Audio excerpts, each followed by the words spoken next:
Hi guys, it's Angie with Fun Endeavors Tie-Dye Lab. Today I'm going to make a reverse dyed hem fan fold.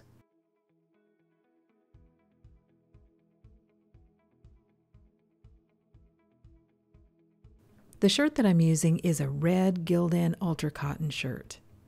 I'm going to start by finding the center of the bottom of the shirt. And to do that, I'm going to fold the hem of the shirt in half. And then I'm trying to use a washable marker, but it's not showing up super great. So I'm going to switch over and start using a pastel chalk pencil, which I purchased. A viewer suggested that I try some of these. They said that they work great on colored shirts. So I bought a package to try, and I'll add a link down below for where I purchased them. I'm going to wrap a piece of sinew around the pencil, and then I'm going to place the other end of the sinew on the mark at the center of the shirt. I'm going to use the sinew and the pencil to draw an arc on the shirt. The pencil worked pretty well. I mean, I could see it better than I could the washable marker, but it kept kind of getting stuck, so I had to weigh down the shirt just a little bit. And I noticed from this angle, I didn't get my arc exactly in the middle. Next, I'm going to fan fold the line that I just drew on the shirt, and I'm going to tie it with some sinew. I'm going to use sinew because sinew has a wax coating on it. So wherever I tie a sinew line, the color remover and the dye won't be able to get underneath that area, and that part of the shirt is going to remain red.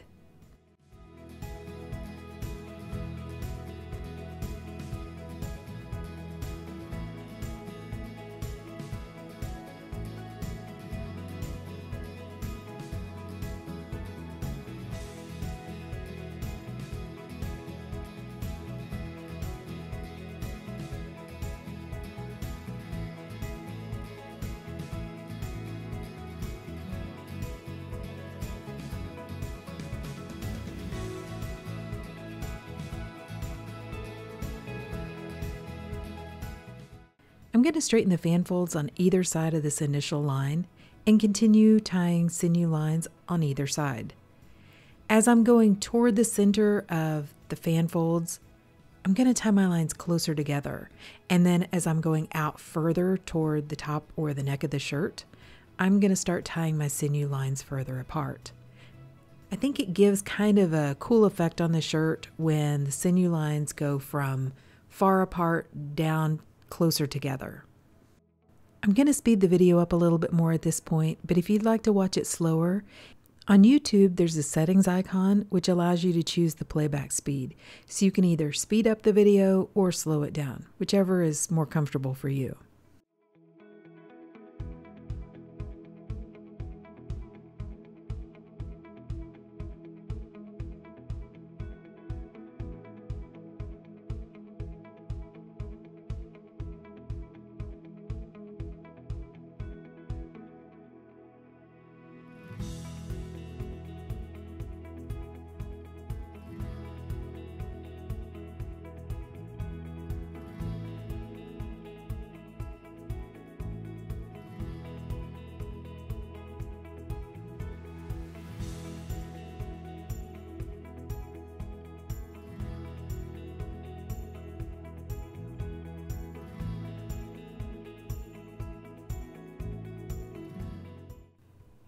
For the color removal process, I'm going to use a product called Brite Laundry Whitener, and I purchased mine from Walmart. It's usually found on the laundry aisle next to the bleach products.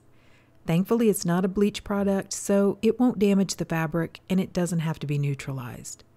If you can't find any at your local store, I have a link down below where you can purchase some from Amazon.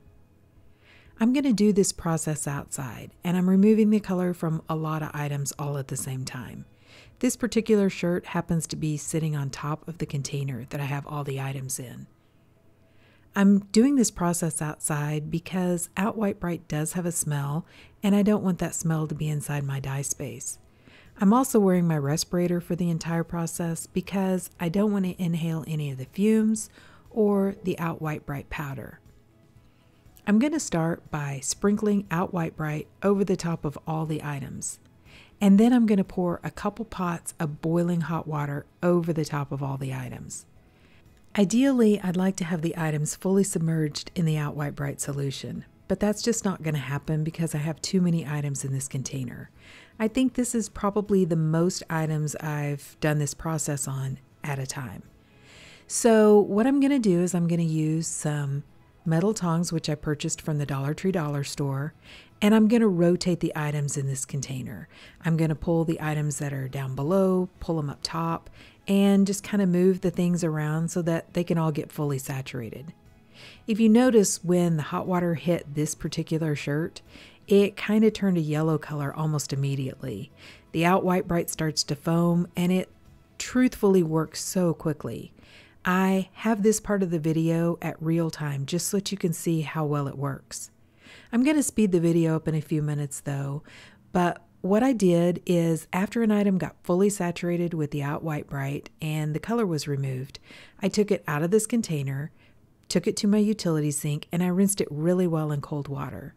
Then I put each item into my washing machine, and I washed all of them on a cold water cycle along with a little bit of Dharma's Professional Textile Detergent.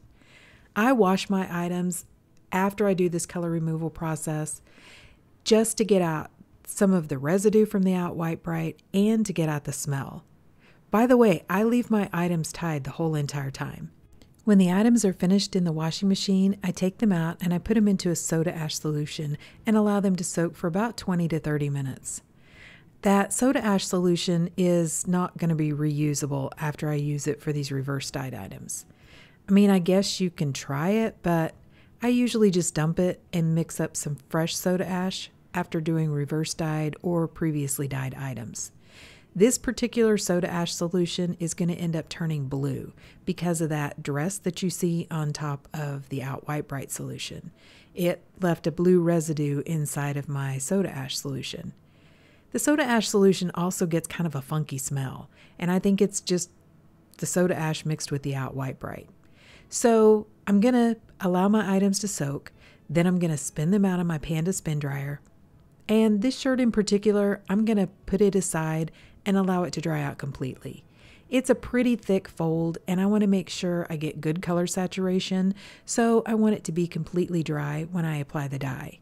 If you'd like a little more information about this topic, I have a tie-dye blog that discusses this out on my website, and I have a link to my website down below in the description.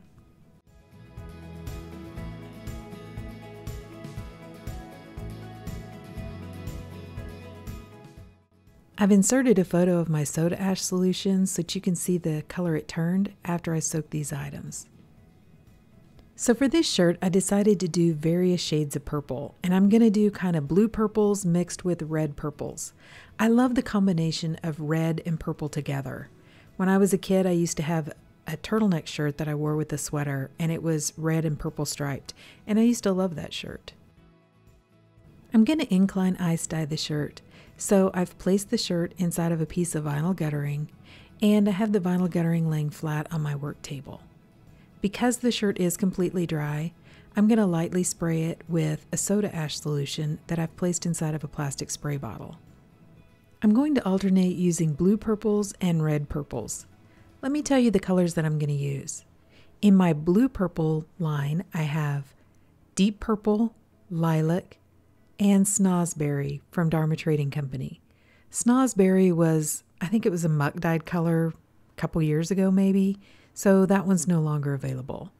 I also have Grape from Pro Chemical and Dye, and I have English Violet and Royal Purple from Dye Spin.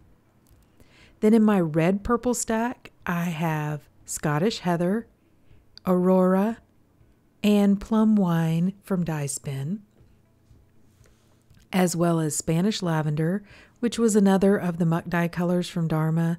That one was this year, so it was 2024, but I don't think it's available anymore either. I also am using Plum and Orchid from Dharma, as well as Boysenberry from Pro Chemical and Dye. I'm applying a color to each one of the sections that are formed by the sinew. I have more sections than I have dye colors, so I'm going to end up repeating several of the colors on the shirt.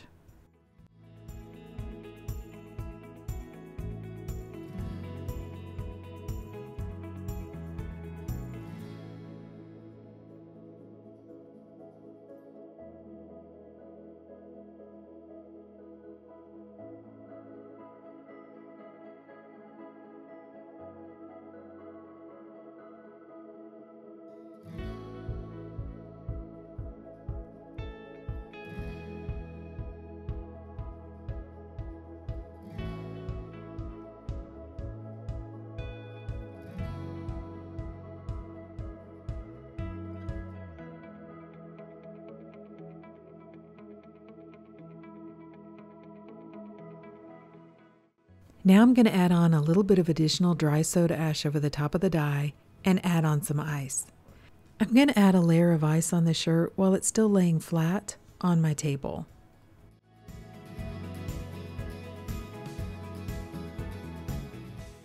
To incline the shirt, I'm going to place one end of this vinyl guttering down inside of a tub or tote that has pretty large or tall sides.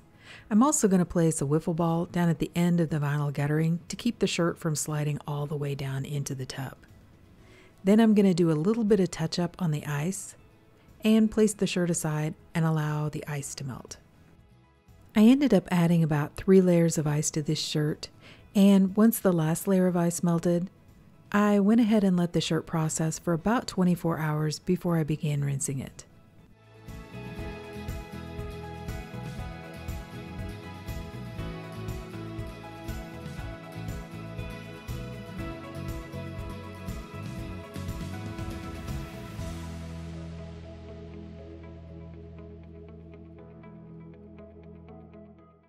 To rinse the shirt, I took it to my utility sink and I began rinsing it in cold water to rinse out the soda ash. Then I untied the shirt and I warmed the water up to hot and continued rinsing in hot water to rinse out the excess dye that didn't bond with the fabric. Instead of rinsing for a long time, I just went ahead and soaked this shirt. I placed it down inside of some really hot water along with a little bit of Blue Dawn dish detergent and allowed the shirt to soak. I already had several other items that I had rinsed out, so I went ahead and soaked all of them at the same time. The Blue Dawn dish soap will help keep any of the dye that's soaked out of these shirts from rebonding onto another shirt or back onto the shirt it was soaked out of. Whenever the water cooled off, I changed it out and I continued that soaking process until the water was remaining almost clear. Then I put this shirt into my washing machine and washed it using a hot water cycle and a little bit of Dharma's Professional Textile Detergent. Okay, so the shirt has been washed and dried, and let's see what it looks like.